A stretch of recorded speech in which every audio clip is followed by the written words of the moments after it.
This Crayon 301 betting picks edition of the NASCAR Gambling Podcast here on the Sports Gambling Podcast Network is brought to you by Circa Sports. Circa Sports is back with their Circa Survivor and Circa Millions contest. $14 million up for grabs. Get all the details at circasports.com. Driver, start your engine!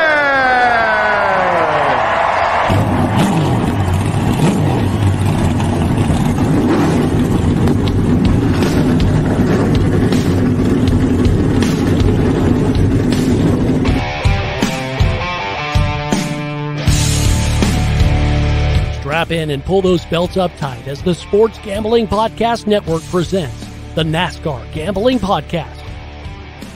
I'll wreck my mom to win a championship. I'll wreck your mom to win a championship. With all the news and the best bets for your NASCAR weekend. It refrains me from not beating the out of you right now because you asked me stupid questions. But since I'm on probation, I suppose that's improper to say as well. If you could talk about racing things, we could talk about racing things. Now, here are your hosts, Brad Villagomez and Cody Zeeb.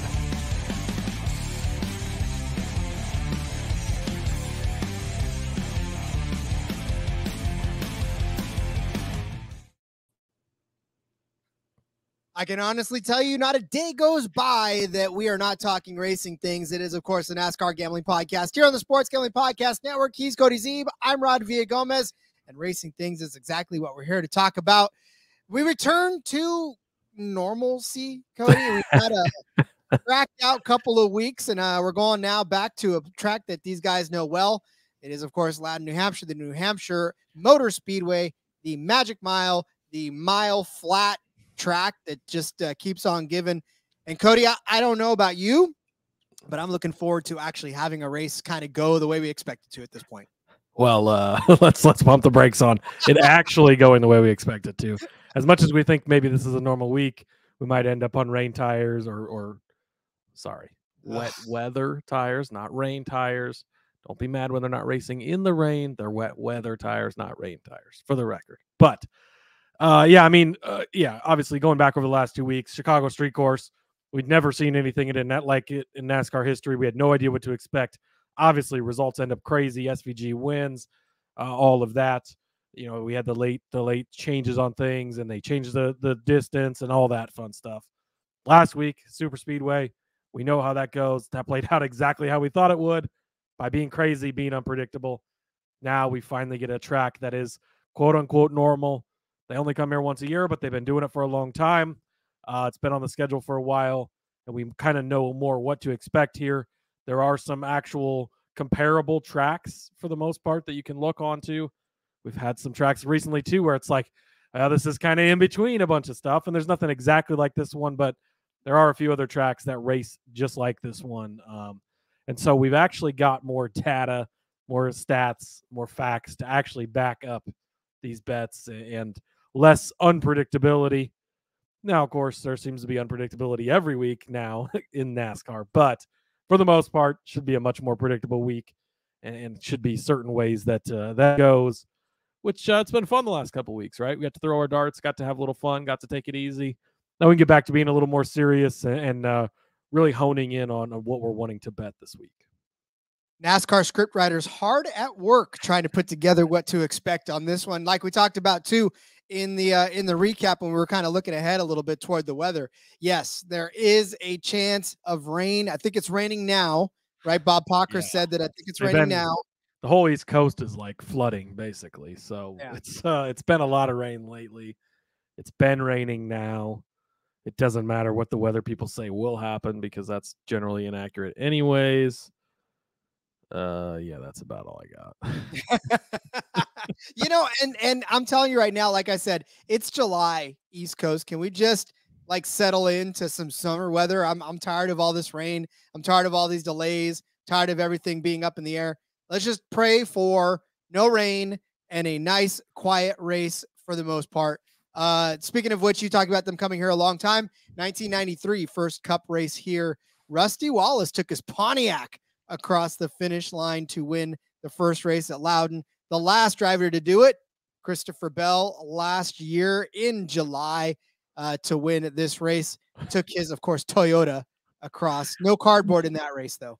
I'm real quick looking at the weather here. There's a sun tomorrow, and then it shows rain clouds on the daily all the way through Tuesday. So that's fun. That's not fun. Yeah.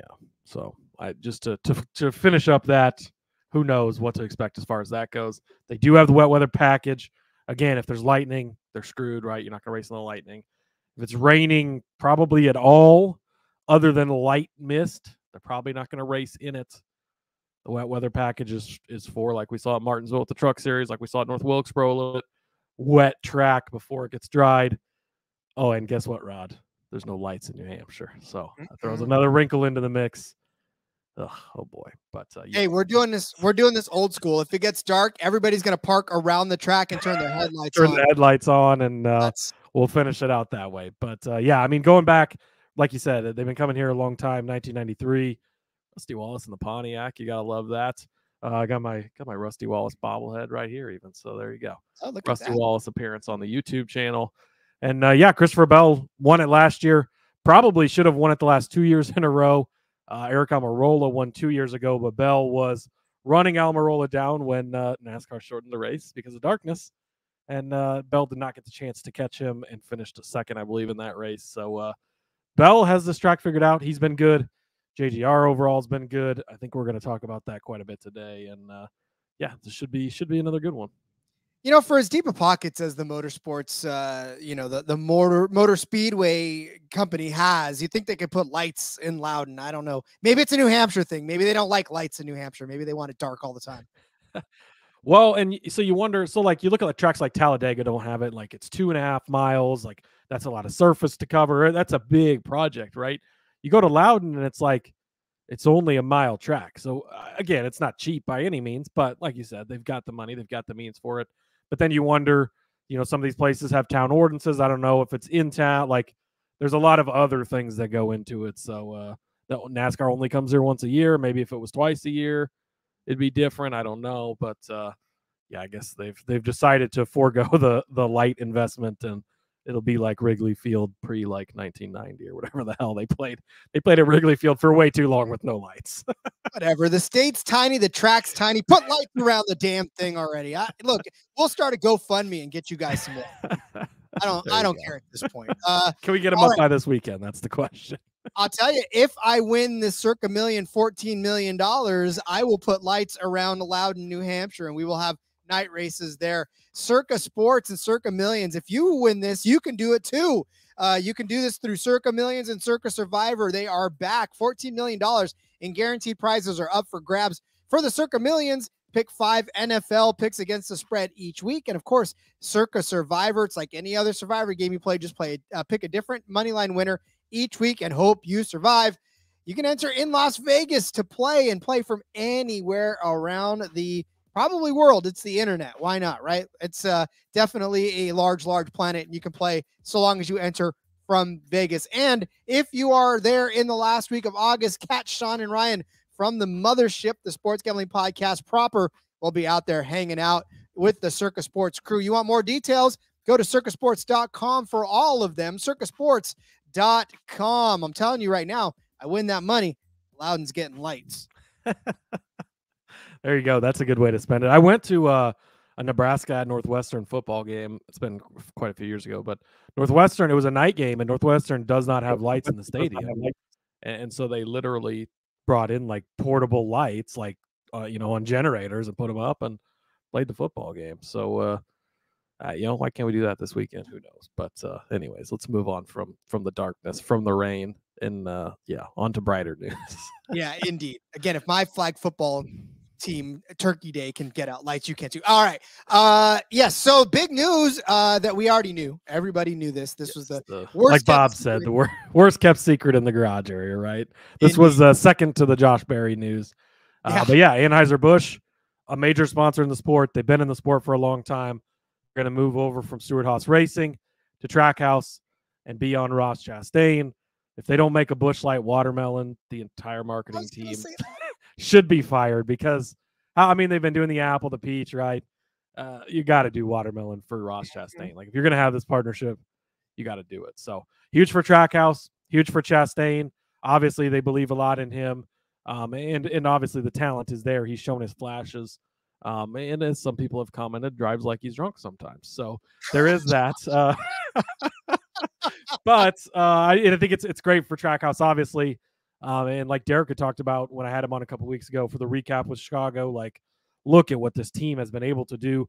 Look what they've been able to build. Like, their resume already in the couple of years they've existed. They've got both drivers who had been around at all kinds of different rides, finally got their wins. They bring in a ringer who gets a win. They've brought in all these partners. They brought Pitbull to the sport. They brought so much to the sport. They've built such a good team. They've made it to the Final Four. They've made the playoffs, I think, 3 times out of their 4 possible chances or whatever. All this stuff they've brought in.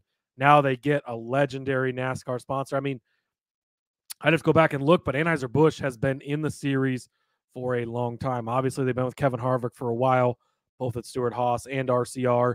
They were with Evernham before that and Casey Kane. They were with Dale Earnhardt Jr. for a long time. They were with Hendrick Motorsports for a long time on that 25 car. I mean, you're going back and back and back. Anheuser-Busch has been around. They used to sponsor the Busch Series. Now they're one of the primary sponsors of the Cup Series, along with Coca-Cola, Geico.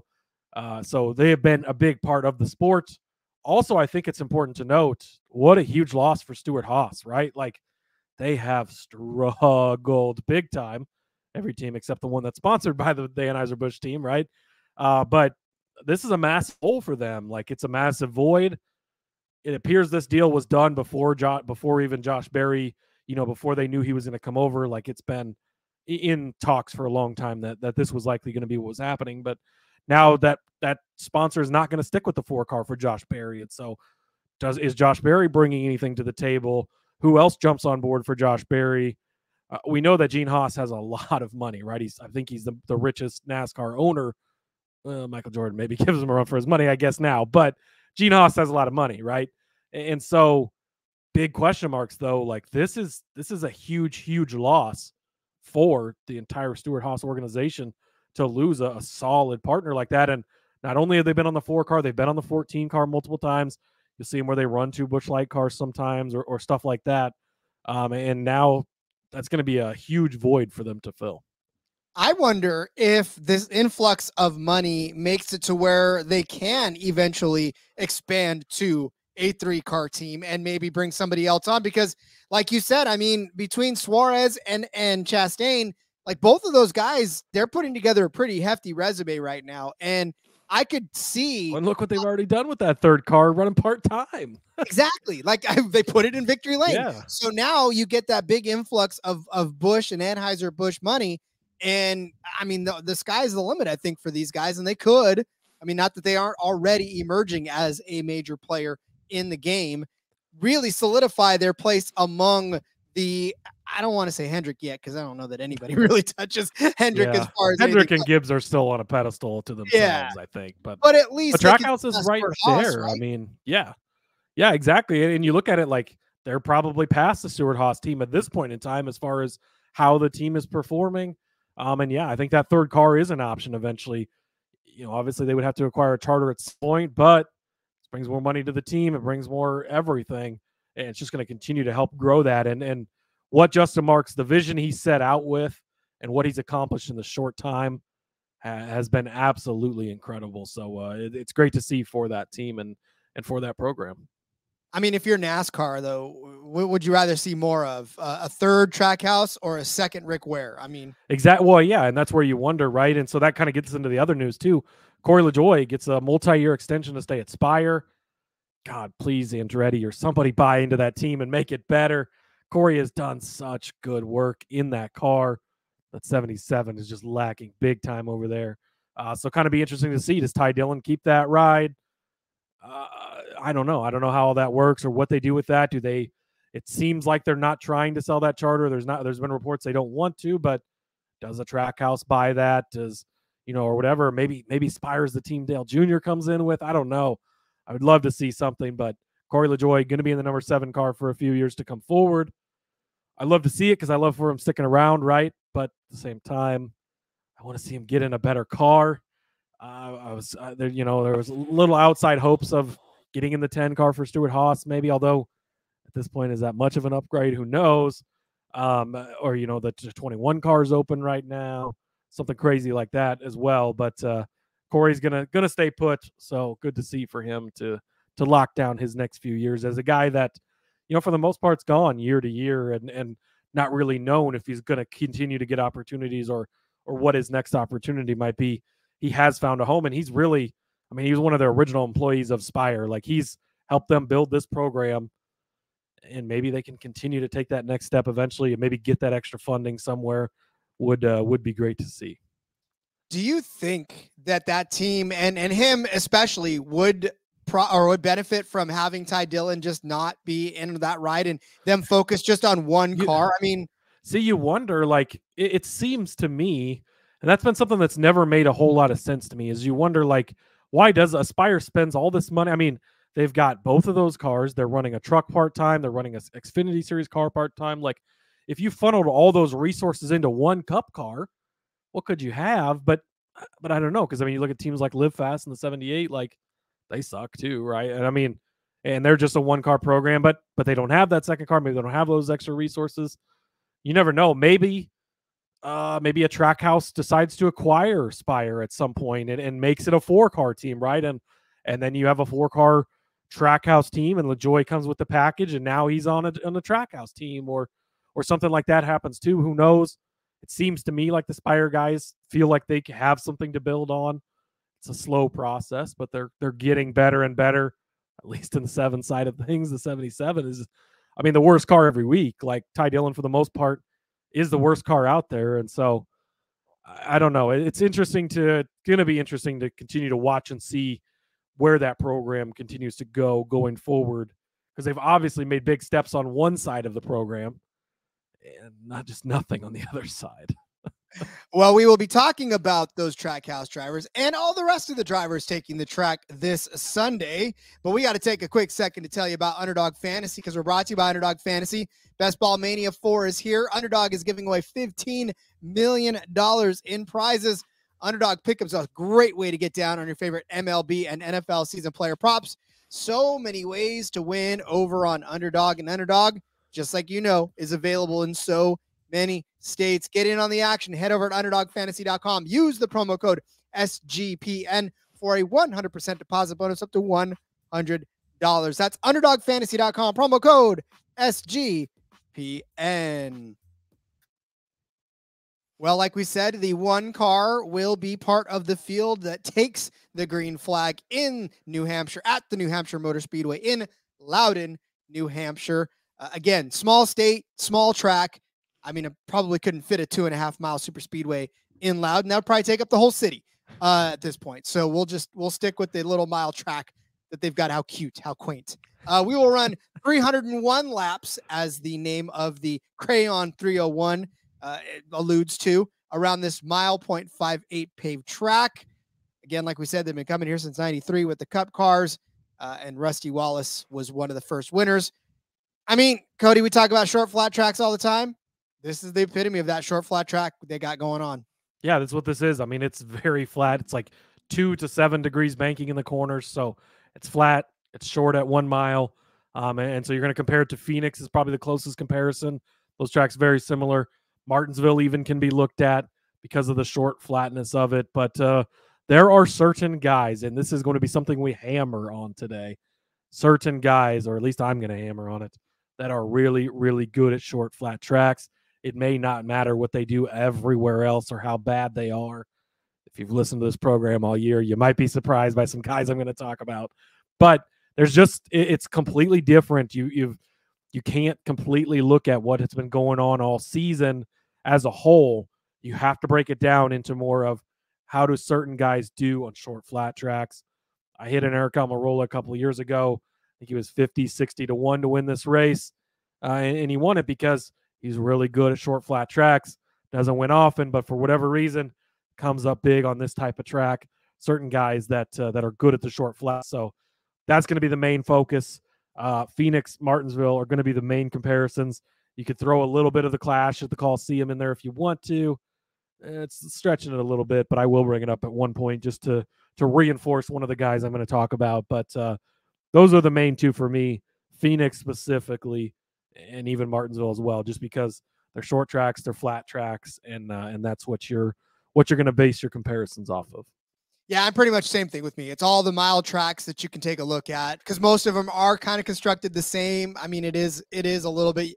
I would have, man, how much fun would a mile super speedway be? That would be horrific. Hey, they've done it with a 1.5 mile rod, so I know. We never thought we would see that. So hey, you can't count anything out, right? If I get $14 million, I'm refurbishing Loudon as a we super do kind of have that with Dover, I guess, because that's it's pretty banked. It's not really super speedway, but it's banked, close. so it's there you go. But okay. yeah, and again, New Hampshire. Looking back at New Hampshire too, that's going to be the other key, mostly from the last 2 years, of course, because of the new car. But in general, you can look back at the history over New Hampshire as well, and take a lot from that as well, I believe. Yes, you can. Well, Cody, shall we get into some bets? Let's get into some bets. Let's jump into it. I just mentioned Eric Almirola there on purpose because he is going to be my first bet. I'm going to take him over Daniel Suarez -110 over on Superbook. Eric Almirola is a short, flat track guy. He's not going to show up for you most weeks. Stuart Haas, we just talked about it, has mostly been shit this year. But when it comes to these tracks, he is good. He did finish 31st here last year, but he started 7th place. He was 8th in stage 1, had engine troubles late. That's what put him out of the race. He won here in 2021, as I mentioned before.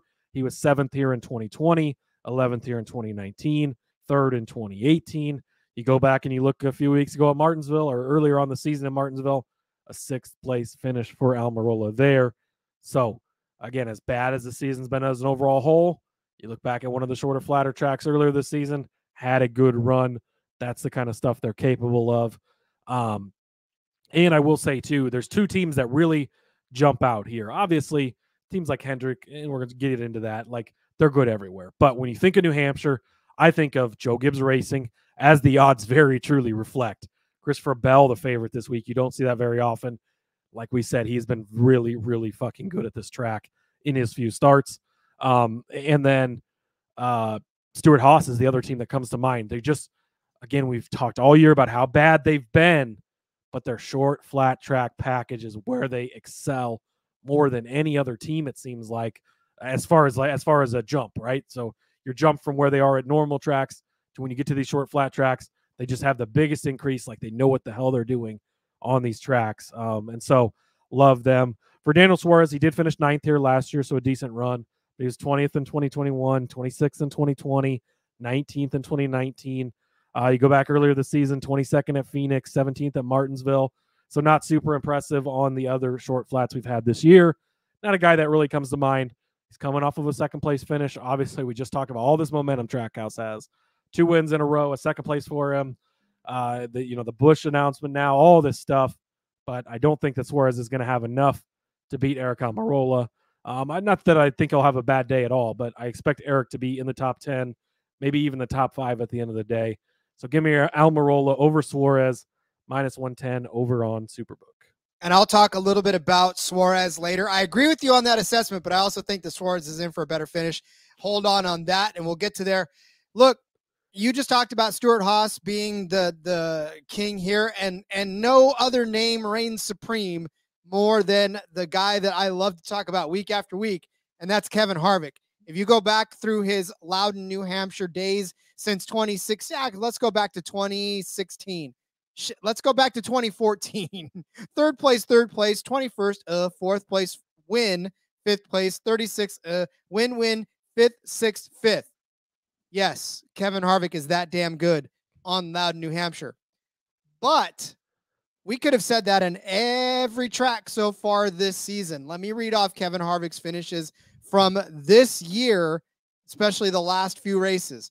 Nashville, 24th, Chicago, 29th, Atlanta, 30th. Hell, even go back to Martinsville where you're talking about. Started 7th, finished 20th. This has been a season to forget, and Kevin Harvick will likely forget this season as he goes up into the booth and just rides away into the sunset. These last 3 weeks have been just catastrophic for Kevin Harvick. And we talk about guys that are really balls out good on these types of tracks, and Kevin Harvick is 1,000% good at this track.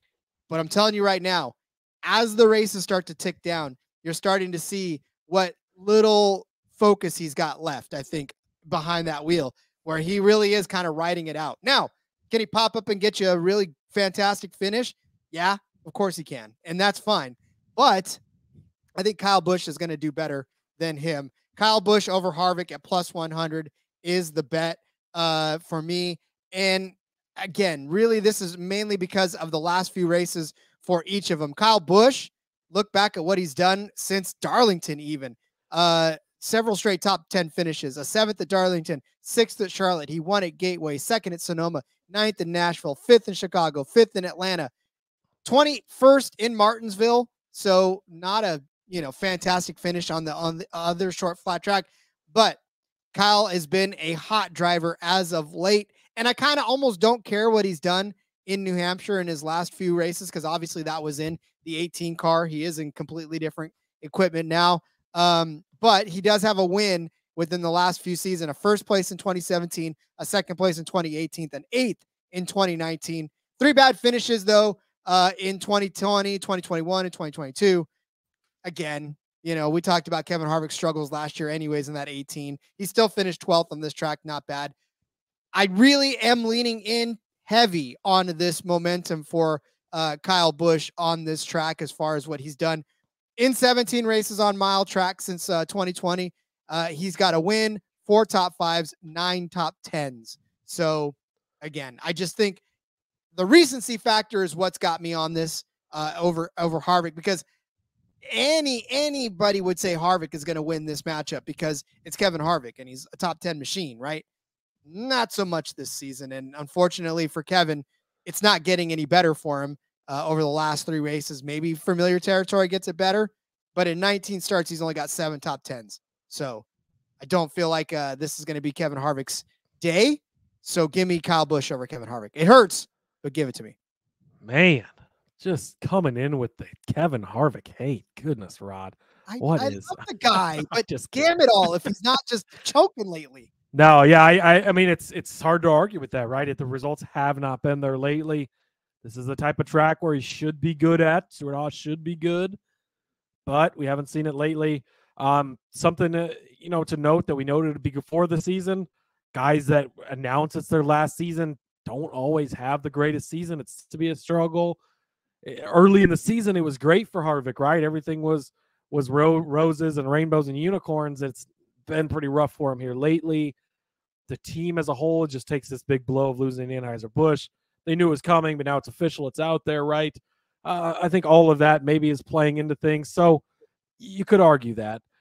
Kyle Busch has been amazing here. That's, you can't argue that. He's been really good here. I will caution that was in Gibbs equipment. The Chevys haven't been as good here. Tyler Reddick didn't do great here last year. He finished in, I got to scroll a long ways down, 21st here last year in this car. So that would be my biggest caution on Kyle Busch. Obviously, I've been, big on Kyle Busch this year. You're getting it at plus money. He's got 3 wins. Like, he could easily get this done. This is a tough matchup. You're taking the plus money side of things. So hard to argue too much with that. I can't believe Rod's coming on here with Kevin Harvick slander. It's, man, well, I'll have to have a talk with him after the show. But hey, it didn't come without a heartbreak, man. It did. No, you expressed that perfectly, and I think you made a good case. I mean, originally when I saw that, I was like, God, what's he doing here? But you made the case, so I can't argue with you too much on that.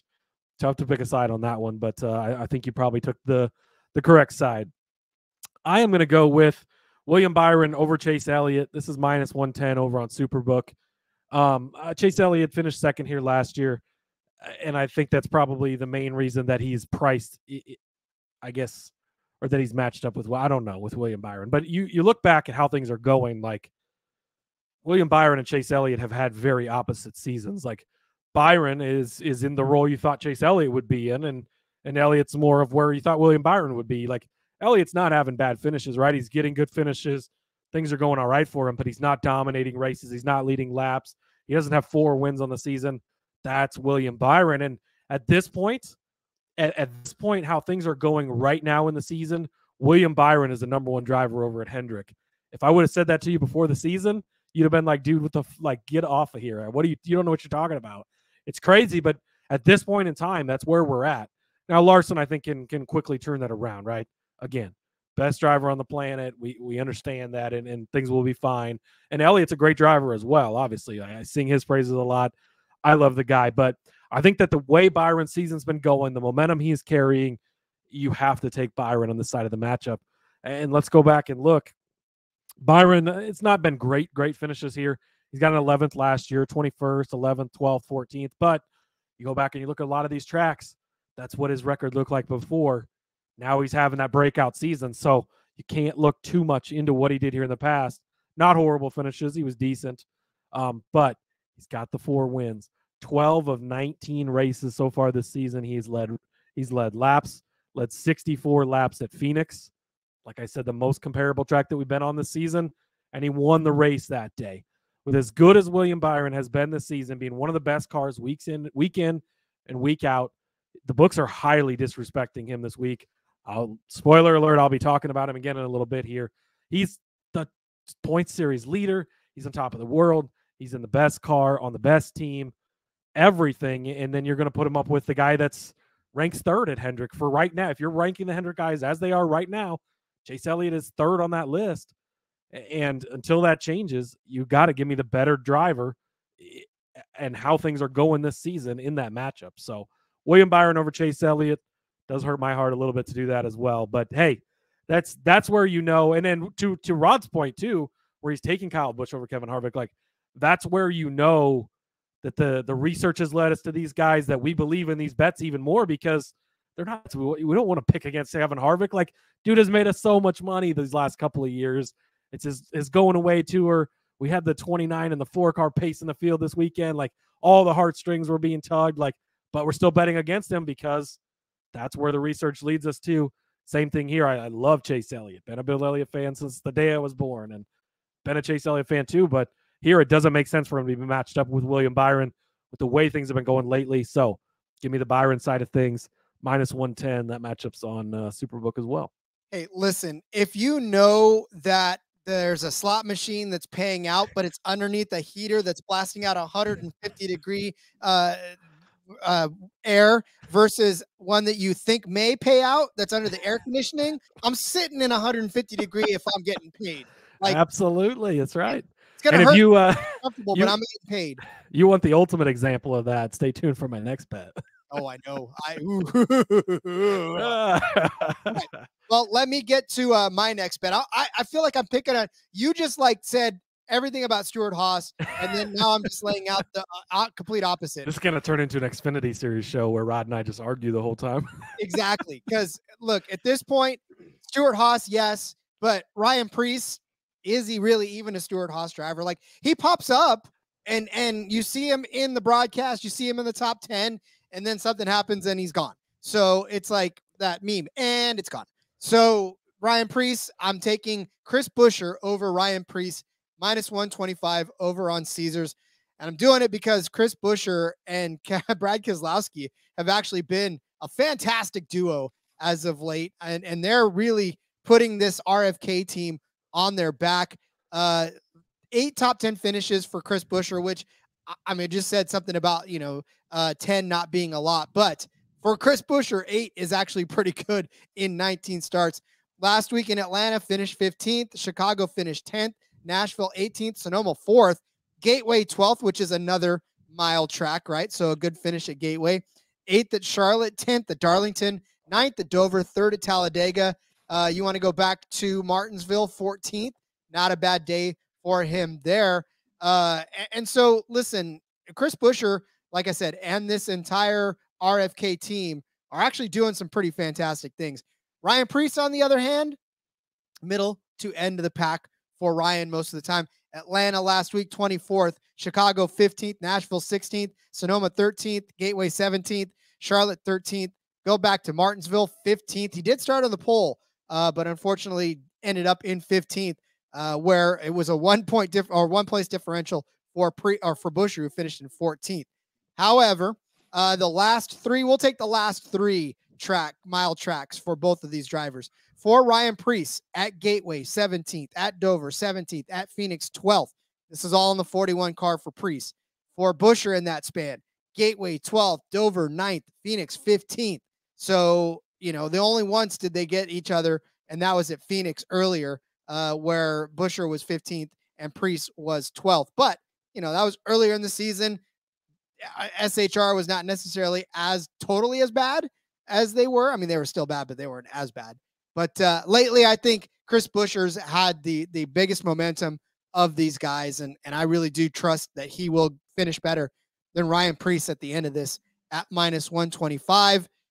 Again, this is going to have you watching the middle of the pack, right, from about probably 12th on to see which one of these guys finishes inside the top 15 and which one doesn't. So Buescher over Preece for me. I'll take the 17 over the 41.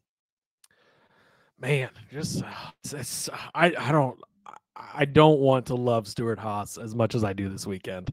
It's paining my heart. It's tearing me apart as far as how much I've just hated on them this year because they've sucked overall. I mean, like that's really all you can say, but their short flat track program, they just know. I would almost guarantee Preece is going to be in the modified race the day before. He's going to have the time on the track. He won that race in 2021. Ryan Preece, I expect to have a pretty good day. But again, what RFK's been doing lately, what Buescher's been doing lately, hard to argue against. Rod's going for the tough matchups this week. Again, another one that's hard for me to pick a side on, but I like both of these guys also. So I think you made a pretty solid case. So, man, just tough matchups this week. Well, I'll tell you what, I'll add to this. In races at Loudon for Ryan Preece, and I know he's not in Stewart-Haas, 22nd, 16th, 21st, 32nd for Ryan Preece there for Buescher, 17th, 29th, 25th, 15th. So I'm just saying it's not going to be pretty, and it won't be my whole lot, but I still think Buescher's got the better of this one. Yeah, again, hard to argue with it too much. So next up for me, this has been the guy that I have bet against the most this year, and it has made me a lot of money. I've mentioned at times I would bet BJ McLeod over Chase Briscoe, and at most tracks I would. But this is where you do a 180 and you get down on Chase Briscoe this week. He's being slept on because he's been complete and total shit this year. It has been a horrible season for Chase Briscoe. But, Rod, there have been a few points in his season that have not been horrible, and let me tell you where those have been. He finished 4th place in the All-Star race, North Wilkesboro, another track that's fairly comparable to this one. Again, we didn't get a full race there, so you can't look too much into it, but 4th place in that All-Star race, 5th place at Martinsville, 7th place at Phoenix.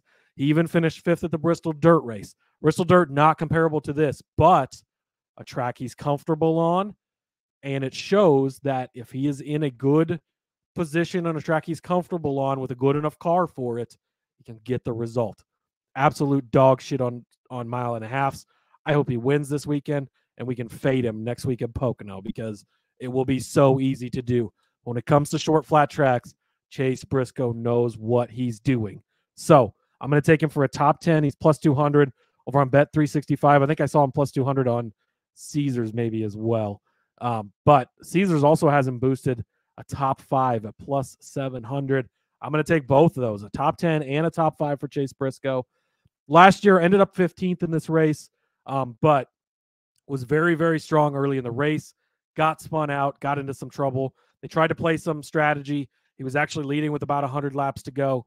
The strategy didn't quite work out. He ends up with a 15th place finish, which, for being a guy that spun out and then playing pit strategy, still getting a 15th place finish, not bad.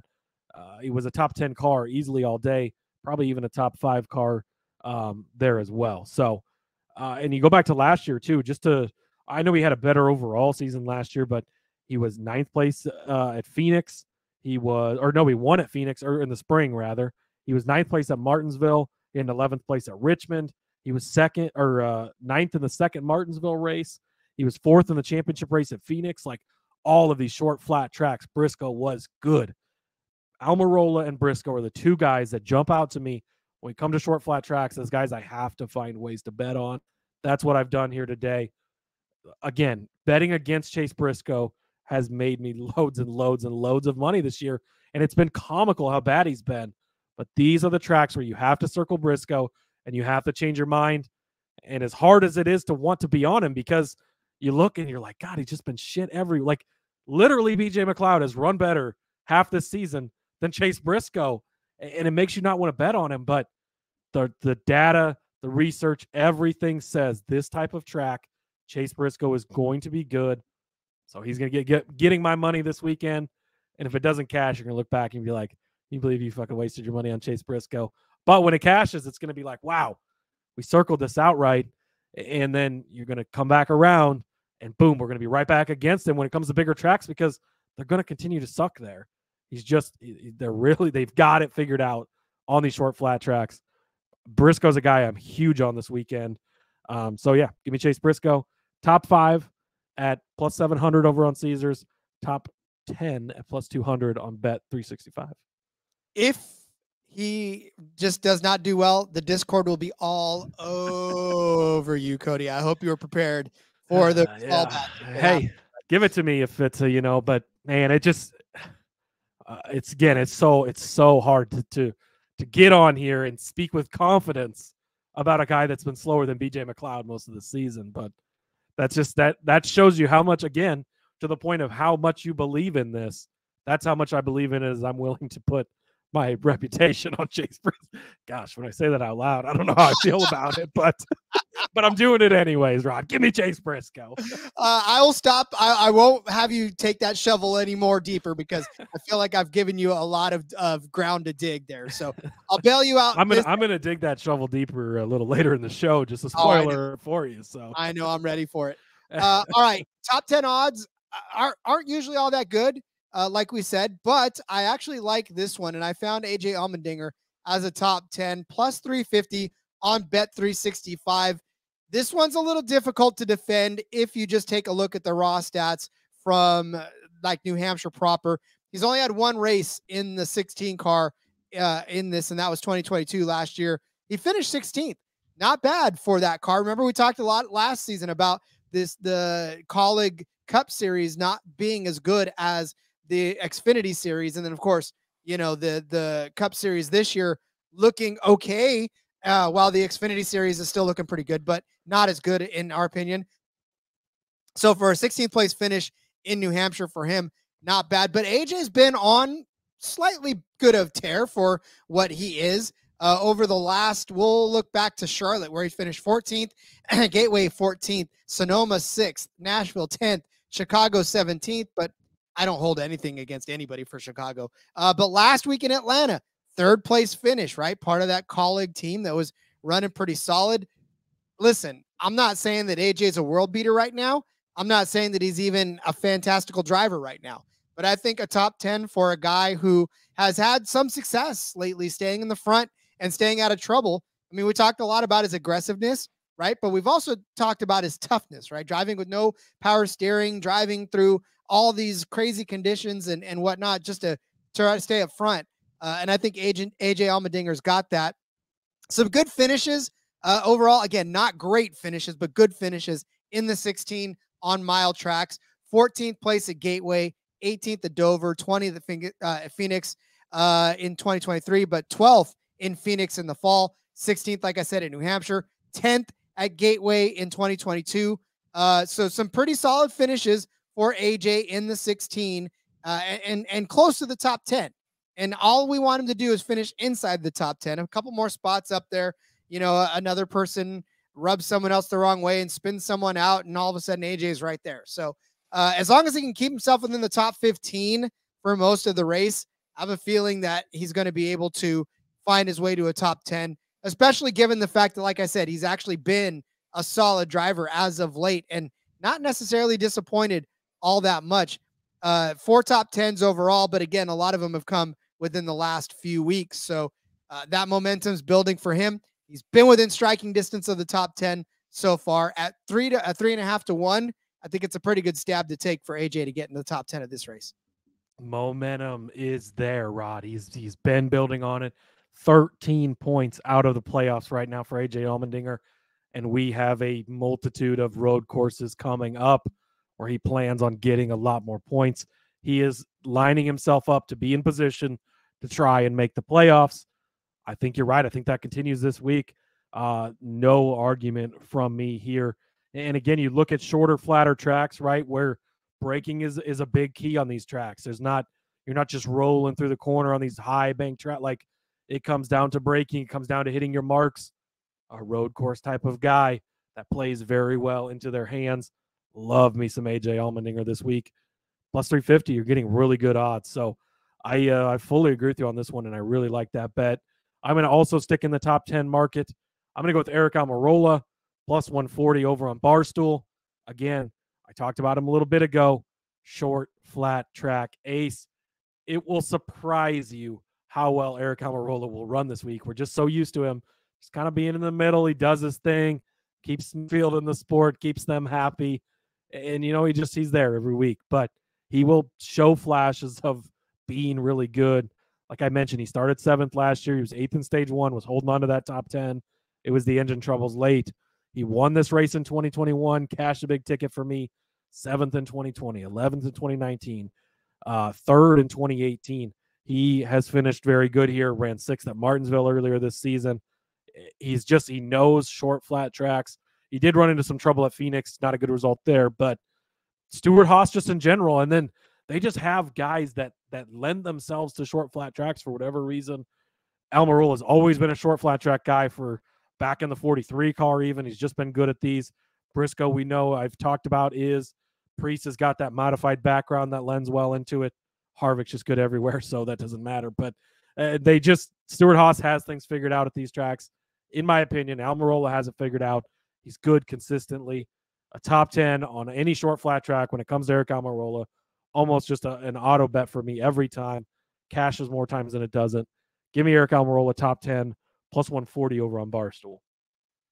I love it again. And it's not that I don't like Eric Almirola. I just, it's frustrating because you know how good he is, and he's got to pop his head up in a situation like this. And we hope he does, because we want to cheer for him. We want to root for him. Yeah. And it's just, man, it's so hard to bet on these guys that and we don't get a bunch of short flat tracks. I mean, we've had Martinsville, we've had Phoenix, that's about it this season, unless you want to go all the way back to the Clash. And so it's hard to be these guys suck every week. But then you come into a track like this and they just pop up and they're good. And it's oh shit, where'd that come? And then it goes right back to they just suck again. It's ridiculous, but that's how it works. And they just, for whatever reason, this just fits so well into their driving style. It's their perfect type. And you got to jump on it when you get the chance. And we get better odds because they're not running good on a week-to-week basis. It's not like Christopher Bell's so good here, but he's pretty good every week. And so he gets just sent to the top of the board. And these other guys, they're not been very good every week. They're on a team that's looked at as a lesser team right now. You got to take advantage while the numbers are in your favor. Well, I'm going to stay in the top 10 market as well for my next bet. And I like Daniel Suarez. He's actually at plus 200 for a top 10 finish in this. Now, I'm actually a little surprised that he's not a little bit higher, given obviously the fact that he just finished in second place in Atlanta. But also the fact that, again, we talked a lot about how this Trackhouse team is serious momentum. So if I'm going to get, 2-1 on Daniel Suarez for a top 10 finish this week, I think I'm going to take it. You look back at what he did earlier at Gateway. He had a 7th place finish at Gateway this season. Martinsville, he finished 17th. We talked about that being sort of a comparable track, but he was in the top 10 in both stages at the end of stage 1 and stage 2. Slipped out of it at the end, but he was running inside the top 10. And in fact, in that race, he actually started in the front row on the side pole. So he had the speed at Martinsville to be able to be fast. And unfortunately, it didn't turn into a finish. 9th place finish for him here in 2022. Last season, a top 10 finish for him here, which again is the only top 10 he's had since he's been in the 99 car, but he's slowly been getting better, right? He got that win under his belt at Sonoma. He's just been able to be a driver that is good enough to be somewhere at the front. And a lot of times luck is not necessarily on his side, and he'll end up getting caught up in something or whatever. But for me, I think Daniel Suarez, Ross Chastain, both of these guys are pumped now. I think their team is pumped. Justin Marks won a race. He won a Trans Am race Saturday, I think it was. Yep. Hey, these guys are just winning. These guys are just running fast. So that Tiger blood is in them. And I think Daniel Suarez, I'm not even asking him to get into the top 5. Is it Tiger blood or is it Pitbull blood? Come on. Oh, Pitbull blood. You're right. I'm sorry. Me and my outdated references. So, listen, I think that there's a lot of speed in that Trackhouse team. They're amped up now. They've got a new sponsor that they're going to have next year. And there's energy flowing through that building. And I think that carries through. Not asking him to get a top 5. I just want him at a top 10, which for Daniel Suarez, totally possible. And you'll double up your money on that. Yeah, I like it. Again, momentum is just so big with this entire team right now. Been performing well. Another guy that's he's just inside the playoffs. I mean, he's 3 points to the good. So they need to continue to have good results, especially if we get winners. That cut line moves up, of course, if it's guys that are below that number. So looking to continue to have good, solid runs. Hard to bet against a team that's got such positive forward momentum like them. And he's done well here in the past as well. He finished 9th last year. So that's inside the top 10, which would cash that bet for you 2-1. Next up for me, going back to the William Byron train. Again, this is a guy that I think is just massively being slept on this weekend. The books are just being so disrespectful, Rod. So I'm going to take him. Group F over on Caesars. He's plus 270. I want to pull this group up because I believe he is, of course, now it wants to make me verify what state I'm in. No, I'm not in legal state. Yes, I know that I can't bet here. Okay, but anyways, on to, oh boy, they changed all these apps, just got these updates, and they're killing me here. But Group F is, William Byron is the longest shot in this group. It's Kyle Busch at plus 210, Kevin Harvick at plus 210, Chase Elliott at plus 270, and William Byron at plus 270. Kyle Busch, again, you made the argument for him. He's got 3 wins on the season. He's having a hell of a season. Been a little up and down, though, throughout the season. It's not been every week he's really good. Some weeks he's a little bit out to lunch. That's good enough for me to say, okay, Byron could beat him. Kevin Harvick, you made the case for me already. I don't need to go any farther. Could he win this race? Yes. Could he finish not good? Yes. I mean, that's where we're at this point in time. Chase Elliott, I already made the case for William Byron to beat him. Why not double it up here? William Byron, again, he's led laps in 12 of 19 races this season. He was so good at Phoenix. He won the race there earlier this season, the most comparable track we've been at. Yes, his track history is not the greatest. Yes, the Chevys haven't necessarily been the best at New Hampshire, one of the few tracks you could really say that at, but he's only got to beat 2 other Chevys and a Ford in this. There's not even Toyotas in this. And you know what I'm going to add? I am going to add this just because I feel like it's worth it. So if you go up to Group A, I waffled on whether I was going to add this or not. He's the longest shot in Group A. Now, this is a loaded group, but he's 6-1. And originally I was thinking, well, he's going to have to win this group, but I don't even think that that's the case. It's Denny Hamlin. It's Martin Truex Jr. at the top.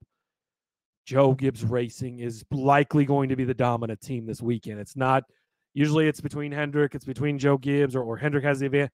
Joe Gibbs has the advantage this weekend. They are going to be good. So you've got those 2 guys. Larson also being a little disrespected by the books this week, but he's in the middle of that group. Harvick and Kyle Busch. So again, 3 of those guys already are in this other group. So if he wins that group, then he just has to beat Hamlin and Truex. It rains on the first lap, and they spin out going into the first turn, which is what happened in 2021. Crazy. But they tried to go green flag too early. It started raining going into turn 1. Kyle Busch, Martin Truex Jr., and I think Denny Hamlin maybe was the Hamlin. Other. Yeah, yep. All 3 of them just into the corner, spun out into the wall, ruined most of their days, which was crazy how that all played out. But things can happen, right? And these guys aren't necessarily, I mean, even if Christopher Bell wins this and William Byron gets second, you're going to miss out on hitting the Byron outright, but he could still win this group. So I think you just take him to win both of these groups. And this is just pure value play. Like, Byron's the hottest driver probably in the series right now. He's got 4 wins. He just won last weekend, Rod. Super Speedway, I get it. Was he up front all day? No, he wasn't. But on Super Speedway, it doesn't matter. He just won. They're coming off another win. They've got room. They're leading the playoff standings. They've got room to gamble on things. he should not be why is he the least favored guy in these groups? I don't get it. So give me to win Group F, beat Elliott, Harvick, and Busch at plus 270. And I'm going to add Group A to beat also, actually, Elliott's not in this one, but it's Busch, Harvick, Larson, Truex, and Hamlin. And that's plus 600. Just incredible.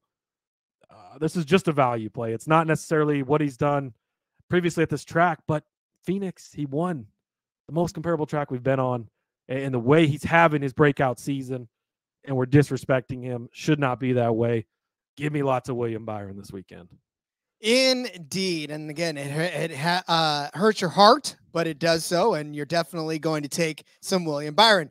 All right, I'm going to take Joey Logano. I'm going to go to the top 5 market. Joey Logano, top 5 car. He's at plus 220, and it's a little crazy that he's at plus 220 given the fact that Joey Logano is, again, he's not been running the greatest as of late, but you go back to Martinsville when we talked earlier about that being, he finished second at Martinsville, led 25 laps in that race.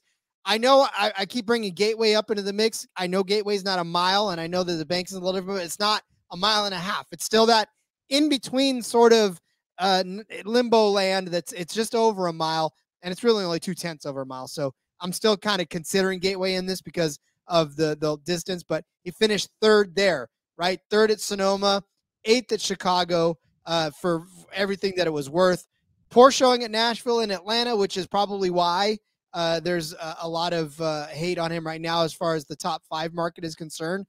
But at Loudon, here are his finishes over the last 5 races. 9th, 4th, 4th, 24th. Unfortunately, last year, we talked about that being sort of a crazy race too.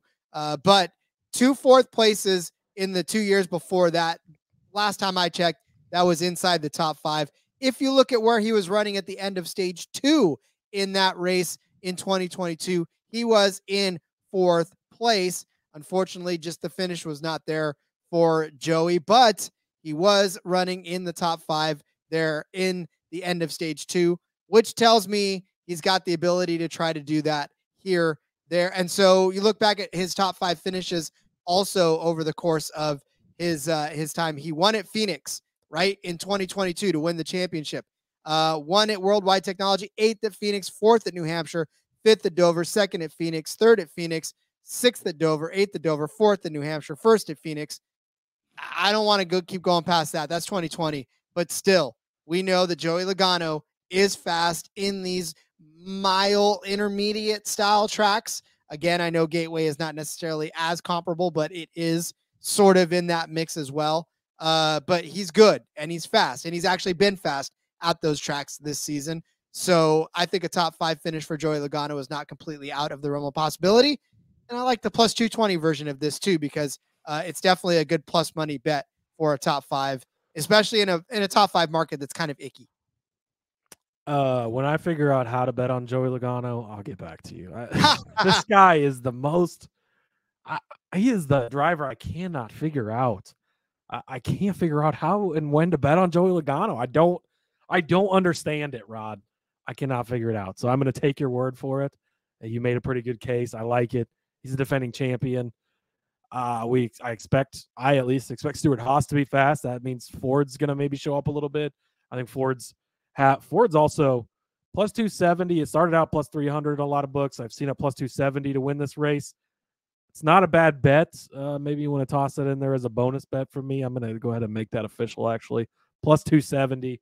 I like that for Ford. I think that Ford between Stewart-Haas, between Penske, like they've got it. Oh, man, Toyota's so good here, though. But Ford has a chance. It's not an official play. I take that back. But I like it. If you want to make it an official play for yourself, just consider it, because I think it's worth it, depending on how you build the rest of your card. But I expect Fords to be pretty good here. And Logano, again, I don't know how to bet on this guy. I can't figure him out. He's so unpredictable, but it is good odds for the defending champion, for a guy that on any given week can show up and just win a race pretty much anywhere. So I don't hate it. Hang tight. I'll make that for it an official bet in a second. Let me introduce you Whoa. to one of my favorite shows on the network, though, before we get going with the winners. Hey, everybody. If you play fantasy football, especially in auction leagues, or you're a whiskey fan, yes, exactly. Check out the Sports Gambling Podcast Fantasy Football Channel show, Old Fashioned Football. coming to you every Tuesday morning, give us a listen. We'll bring you the latest fantasy football data, including The injury report, studs and duds, waiver wire targets, and suggested fab. market movers. After all, we are the Marks, He is my hubby. and she's J Mark's wifey. And we're bringing all this to you while drinking an old fashioned and giving you our honest review of a different whiskey every week. All that and more. Hop on over, give us a listen. Come for the football, stay for the whiskey. This ad's almost done. Going once, going twice. Sold. I'm convinced that Justin and Miranda would back us on any winner that we pick this week because we are convincing just like they are convincing. Listen, fantasy football season is ramping up. For those of you guys playing in auction leagues, that is definitely a good listen. And look, anybody who's just playing in fantasy in general, that is a fantastic listen. Go listen to them. Scott Fishbowl people, they're going to be talking about players that you have. I mean, it may be in an auction setting, but still good information all the way around. First of all, fantasy football season never ends. If you're a true fantasy football player, I just want to state that. They also go all year round, which is fun and nice. And I mean, yeah, they are auction based on a lot of stuff, but fantasy football information's the same. Like, and I had never played auction leagues until Justin got me roped into it last year. But you can use the advice they give and the players they talk about in redraft or in Dynasty. I mean, it's in general, fantasy football is fantasy football. So yeah, it's all these things are starting to go on. I've got 2 FSGA drafts next week over on Sirius XM, so that's going to be fun. Yeah, man, football's almost here, Rod. I love some football. I love some fantasy football. And yeah, Justin Miranda, Old Fashioned Football. It's my favorite fantasy football podcast. So definitely give them a listen. Even though they're Iowa fans, we look past that. And everything else about them is wonderful and great, and I love them. You know what I love? I love picking winners. You've done that the last couple of weeks. Let's continue that train rolling. Who do we got to win this Crayon 301 at the New Hampshire Motor Speedway? Martin Truex Jr. That is it, Rod. Plus 700. He's going to win this weekend. I was going to pick Martin Truex Jr. last week, no matter what the odds came out to be this week. He's one of the depending on the book, he's the favorite. He's a co-favorite. Him, Bell, Hamlin. Those are it's kind of between the three of them. For me, it's Martin Truex Jr. FanDuel has it at plus 700. I love Martin Truex Jr. 7 of the last 8 races here, he's finished inside of the top 7. In the race that he didn't, he started up front, and there was raindrops at the beginning. He ended up recovering from damaging his vehicle, getting spun out in the rain, to finish in 12th. A nice, solid, respectable finish. This is basically a home race for him. He's from up in that area on the East Coast. It's always a big deal for him. He's having a hell of a season, right? We've talked about that multiple times. Even last year, when he had a bad season, he still had a very good race here. And that goes into play here. He led 172 laps here last season before he settled for a 4th place finish. He was fast. He looked good. I'm just going to read off laps that he has led in this race in the past. 83, 112, 137, 141, 123. He knows this track. He is good here. He's fast here. He's going to be a DFS play.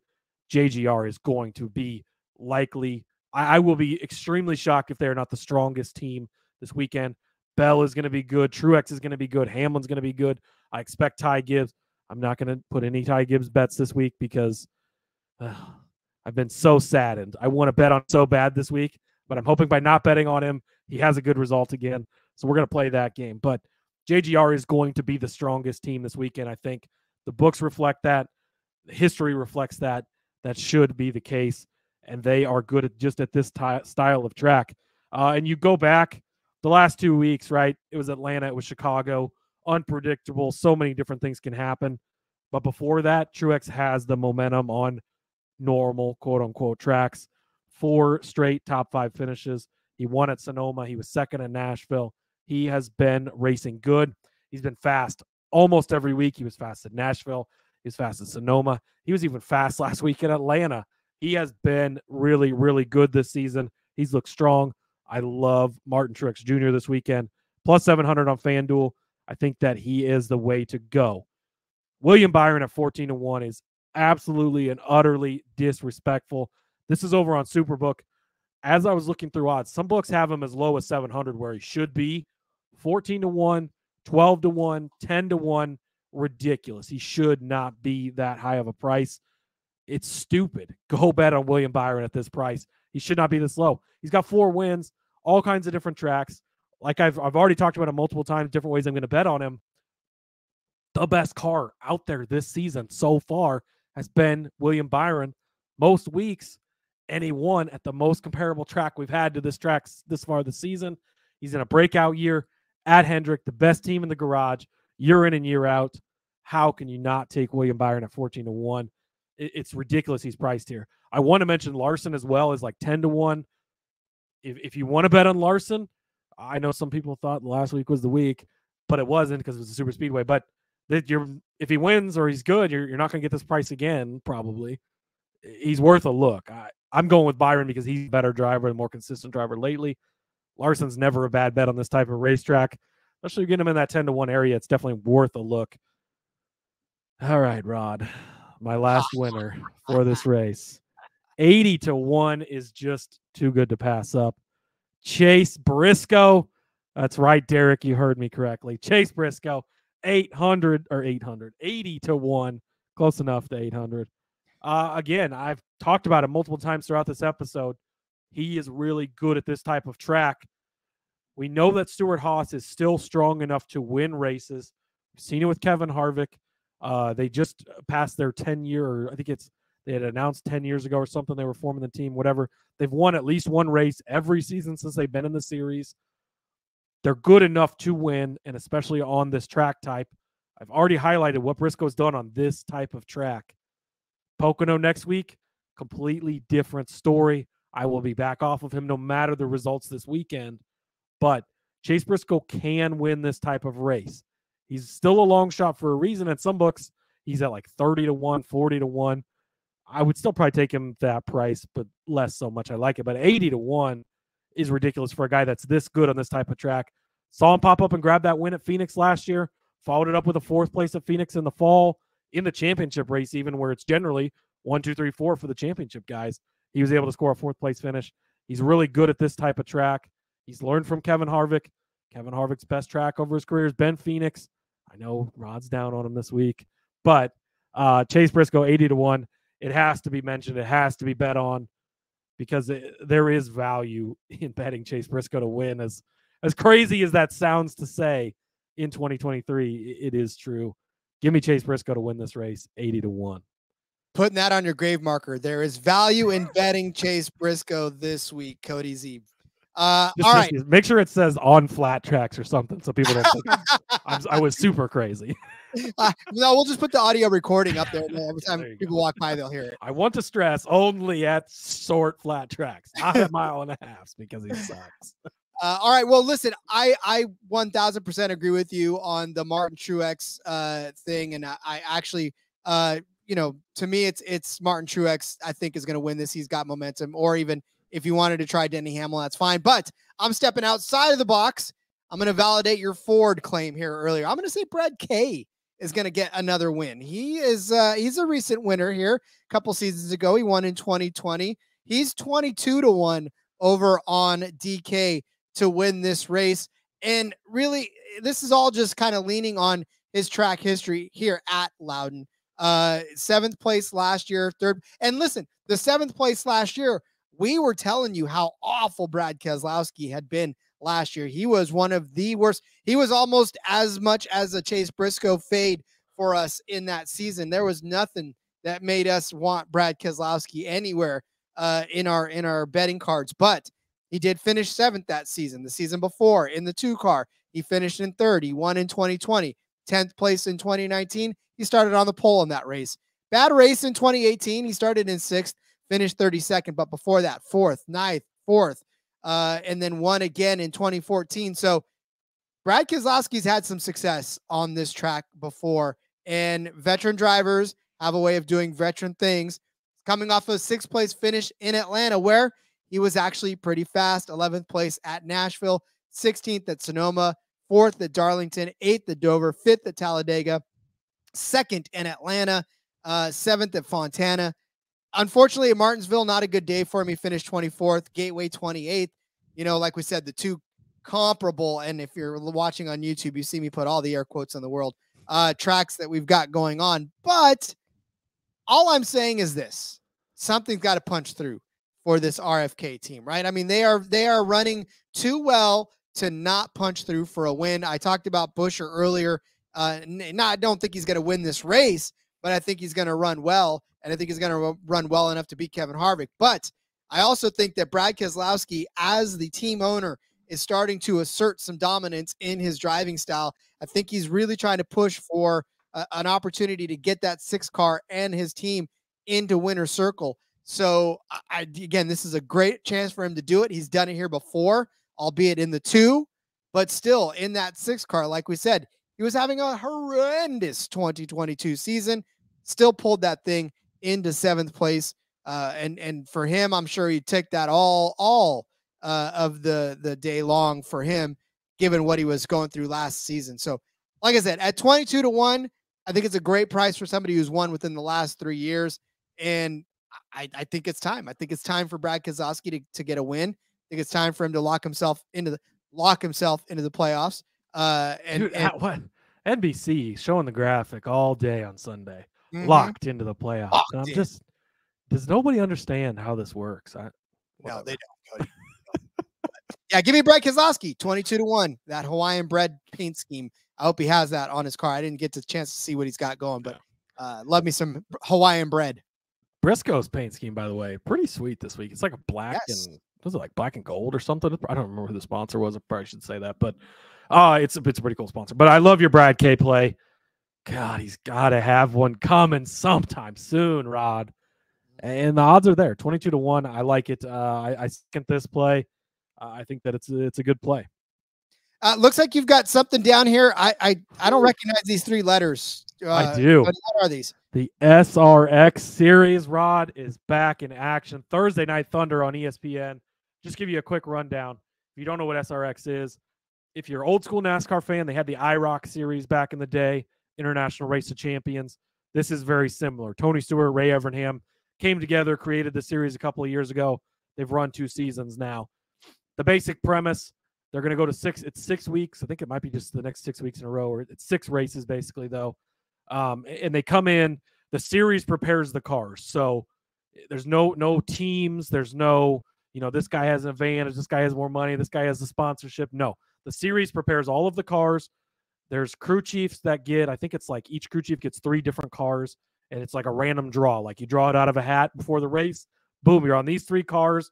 They get like 5 laps of practice. They can make some adjustments. There's a couple of heat races. They can make adjustments there within a spectrum, but it's basically they're given the same stock cars of all. They all have the same exact car in a basic manner. Go out there and race and compete. And they pull guys and gals from all over the place, all different types of racing. And throughout the season, we're going to see lots of different guys. So it's a mixture of current NASCAR Cup Series stars, retired guys that don't race in the Cup Series anymore, guys that are in the Hall of Fame, guys from IndyCar, from everything. And then there's usually a local guy at each race that gets selected. They'll have to win so many races or a track champion or whatever that gets to race. And one of the local guys won one of the races last year. It was great. Last season, we saw Bill Elliott and Chase Elliott in a race together. We saw Ryan Blaney and Dave Blaney in a race together. In this race, Tony Stewart, he he's won a championship. It's his series, but he owns it, right? So him, Denny Hamlin, Kevin Harvick, Bobby Labonte, NASCAR Cup Series champion, Hall of Famer, still does a lot of modified racing, stuff like that. Brad Keselowski, Ryan Newman, which we didn't mention, by the way, will be racing in New Hampshire this weekend in our Rick Ware car. Clint Boyer is going to be in this one. Obviously, you know him from the Fox booth, retired from NASCAR a couple of years ago. Marco Andretti, last year's champion of the SRX Series. Saw him in a Truck Series race last week. IndyCar background, all kinds of sports cars. Paul Tracy, former IndyCar guy. Tony Kanaan, just retired from IndyCar after the Indy 500. Haley Deegan is running again. And Ken Schrader, love to see this. I absolutely love Ken Schrader, a Cup Series legend, a racing legend. This guy is not to Kyle Larson's talent, but he races the same number of races Kyle Larson races. He'll jump in anything, anywhere, race it, has a great time, an old school guy. Love Kenny Schrader. So these are going to be really fun races, really good. From a betting perspective, I will say it is a gimmick race. They throw cautions if they feel like the race is getting out of hand. They'll throw cautions just to catch things up. They'll do weird things like that. So from a betting perspective, be prepared going into it that could happen. Tony Stewart is likely going to be the best driver. He is most weeks. I mean, he is Kyle Larson before Kyle Larson was Kyle Larson, basically. Denny Hamlin's getting into this, although Denny didn't go to the test session. And so it's Stewart plus 350, Hamlin plus 400, and then it goes on from there all the way down to Schrader is plus 3,000, Deegan's plus 2,500. Keep in mind, though, as you bet this, these cars are all the same, right? Nobody has an advantage as far as power goes. It's just the driver and what the driver can do. So if you want to bet on Stewart at plus 350, I don't blame you. The two guys I am going to target are I'm going to take Kevin Harvick plus 700 because he's Kevin Harvick. Come on. How can you not bet on him, right? We know he's talented. We know he's good. And we know that he's one of the best in the Cup Series, just adapting week to week, whatever type of track this is. They're racing at Stafford Raceway, by the way. I don't have info on what that track is or where it is or anything else, so you'll have to find that yourself. But the other guy I'm going to take, plus 800, Mr. Ryan Newman. He won this race last year at this track. For me, that's good enough to want to bet on him again. 8-1. We know he's talented. He's been racing a lot of modified stuff. This is his type of racing as well. So going to be fun. That's Thursday night on ESPN. Check your local listings for times because I don't have that information either. But I wanted to throw out some SRX bets. It's on Thursday night, so we had to get it in kind of early since this comes out late Tuesday, early Wednesday. Hopefully you get these bets placed, but definitely tune in. It's going to be fun. It's great to see all these legends. You get guys like Labonte, you get guys like Newman, guys like Boyer come out of the booth. He's not doing a ton of racing anymore. Guys like Ken Schrader that race 8,000 races a year.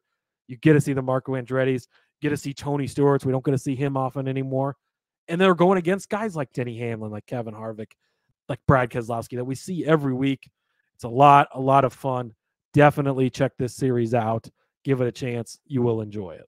I did catch a couple of those races last season. I was just kidding about not knowing. They were definitely fun. I remember being impressed that Haley Deegan was holding her own too in a few of those races. Well, so. And that it goes to show you somebody like Haley Deegan not being in daddy bought half these trucks and trying to battle at the back with these guys. Like she gets in a race where her and Paul Tracy ended up having a beef at some point, but with all these legends of racing, like in a way, she's kind of the youngest driver and the least experienced, and she still holds her own because she's in good, solid equipment just like they are, and you get to see her true racing talent. It's great to get to showcase her and showcase all these other guys. And then I don't know, I'll have to check. I'll tune in the Discord. I'll have to see if there is a local guy that has earned his way into this race. No odds on who that person may be, but but it's fun to see them.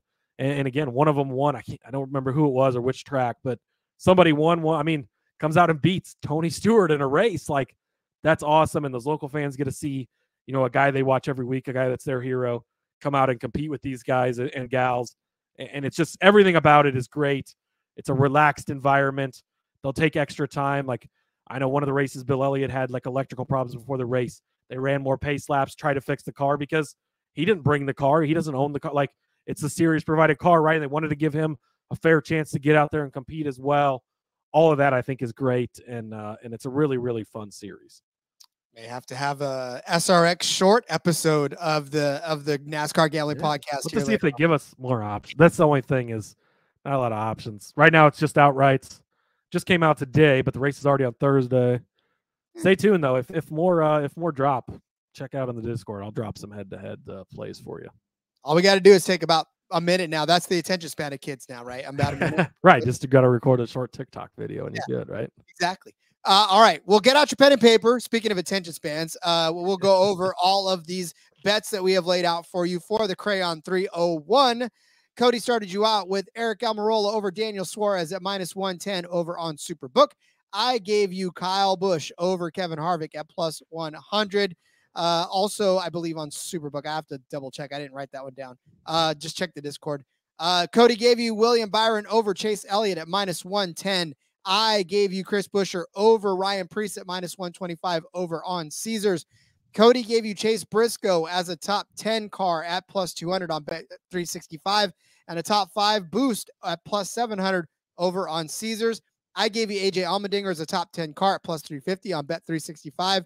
Cody gave you Eric Almirola as a top 10 car at +140 on Barstool. I gave you Daniel Suarez as a top 10 car at +200 on Bet365. Cody gave you Byron to win Group F on Caesars at +270 over Busch, Harvick, Elliott, and then winner of Group A also at +600 over Elliott, Truex, Larson, KFB, and Harvick. I gave you Logano as a top 5 car at +220 on Bet365. Cody gave you Truex at 7-1, Byron at 14-1, Briscoe at 80-1 to win the race. I gave you Brad Keselowski at 22-1.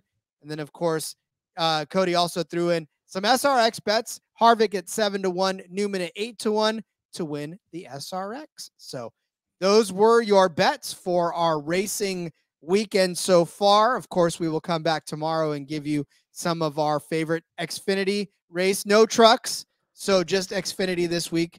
And then, of course, that's if odds come out. We may have to put our there is winning odds and a couple of matchups. So Superbook is getting out there. We'll see. Breaking news: there's a full slate of IndyCar bets on a Tuesday night, Rod. Ooh. God, it's crazy. So it might be some IndyCar talk later in the week. Stay tuned. Sounds good to me. So, all right, well, let's put this one to bed then, and we'll come back tomorrow and hit it hard, however it is, whether it's Xfinity, whether it's Indy, hell, whether it's more go-kart racing. Who cares? We're going to cover it. So, Cody, on the way out, let everybody know where they can find you on social media. Yep, follow me on Twitter, @Husker_Zeeb. You can find all my work over there. Ton of stuff going on right now. Busy times. Having a lot of fun. So check that out. Get in the Discord. It's hopping all the time. Love it. Love all the talk. Half these bets have already been talked about in there because these guys do their research, watching old races, giving out lines, giving out bets they like. Love to see it. Keep it quiet a little bit. Jeez, wait till I get my Chase Briscoe 80-1 bet in before you start mentioning it, all right? But otherwise, no, it's great. I love it. It's been a great time. So jump in and join the conversation over there. Yes, please do. Follow me on Twitter @RJ Villagomez. Link in the bio to everything I got going on, whether it's here in between media on the back road on YouTube. And of course, my articles for frequency's sake. Had a couple of good ones hit on that one as well. So keep an eye out over on my Twitter for links to that. Be back tomorrow with something. We'll figure it out. We'll get it to you. Until then, let's go racing and let it ride.